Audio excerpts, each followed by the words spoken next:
Sir robin hood teaser చూస్తుంటే okay అందరూ చెప్పినట్టు సో ఉన్నోడి దగ్గర కొట్టి లేనోడి ఇలాంటి సో అంటే ఇలాంటి సినిమాలు చాలా వచ్చినా హీరో క్యారెక్టర్ని బట్టి ఆ క్యారెక్టర్ని డిజైన్ చేసిన దాన్ని బట్టి కూడా ఎప్పుడు మనకు గుర్తుంటూ ఉంటాయి. ఎగ్జాంపుల్ చూసుకుంటే కిక్ సినిమాలో రవితేజ గారి క్యారెక్టర్ ఇప్పటికి సో అలాగా ఏదైనా ఒక ఎగ్జాంపుల్ తీసుకుని నితిన్ గారి క్యారెక్టర్ని ఎలా డిజైన్ చేశారు, అక్కడి నుంచి రిఫరెన్స్ తీసుకున్నారా? సో ఎలా ఉండబోతుంది? అంటే రిఫరెన్స్ ఏం తీసుకోలేదండి. జనరల్గా అయితే నాకు ఈ క్యారెక్టర్ డిజైన్ చేసుకున్నప్పుడు మోస్ట్ బిగ్గెస్ట్ మ్యానిపులేటర్ అనుకున్నాను నేను. సో ఈ సినిమా మొత్తంలో కూడా హీరో క్యారెక్టరేషన్ బాగా ఎక్కువ మ్యానిపులేషన్ మీద ఉంటుంది అనమాట.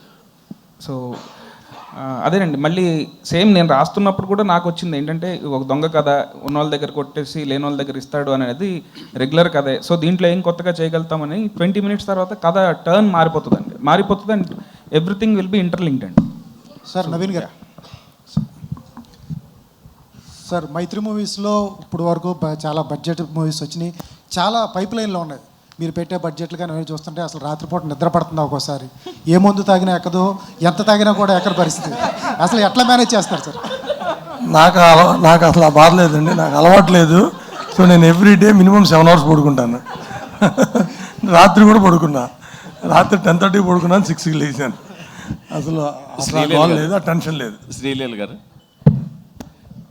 మైత్రి వాళ్ళు మీకు ఐటమ్ సాంగ్కి ఒక సినిమా రెమ్యునేషన్ అంత రెమ్యునేషన్ ఇచ్చారని బయట టాక్ ఉంది, నిజమేనా?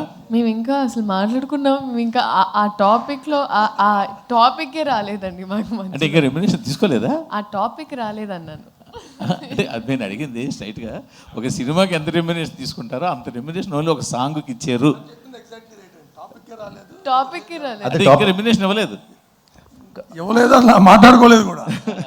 అదే టాపిక్ రాలేదు. నా డౌట్ ఏంటంటే ఇప్పుడు నీ మైండ్లో ఇక్కడ ఉంటుంది, వాళ్ళ మైండ్లో ఇక్కడ ఉంటుంది, అప్పుడు ఏంటి? అది ఆ క్వశ్చన్ కూడా చెప్పండి. అదే కదా, ఆ క్వశ్చన్ కూడా ఆన్సర్ చెప్పండి. నితిన్ గారు అడిగారు, వాళ్ళ మీ మైండ్లో అక్కడ ఉంటుంది, వాళ్ళ మైండ్లో ఇక్కడ ఉంటుంది. శ్రీలీల గారు, యాక్చువల్గా అంటే ఈ సాంగ్కి పర్టికులర్గా కిసక్ సాంగ్కి ఒక బాలీవుడ్ స్టార్ శ్రద్ధా కపూర్ని అనుకున్నారు. బట్ అనుకొని ఏమైందో తెలియదు. బట్ మీ దగ్గరికి వచ్చినప్పుడు ఇది మీరు ఒక ఛాలెంజింగ్గా ఫీల్ అయ్యారా లేదా ఒక బాధ్యతగా ఫీల్ అయ్యారా ఈ సాంగ్? బేసిక్గా అంటే నాకు ముందేమైందో తర్వాత ఏమైందో తెలియదండి. ఏ విషయంలో అయినా నా దగ్గరకు వచ్చిన తర్వాత అది నేను ఏదైనా, ఇప్పుడు రాబిన్ హుడ్ సినిమా అయినా నేను ఒక బాధ్యతలా తీసుకున్నా, ఆ పాట అయినా నేను ఒక బాధ్యతలా తీసుకున్నానండి. శ్రీలీల గారు, నవీన్ గారు, బేసిక్గా మీరు జాన్లో గుంటూరు కారం నుంచి కుర్చీ మడత పెట్టితో వైబ్ అవుతున్నారు, ఇంకా ఆడియన్స్ దానిలోంచే బయటకు రాలేకపోతున్నారు. ఇప్పుడు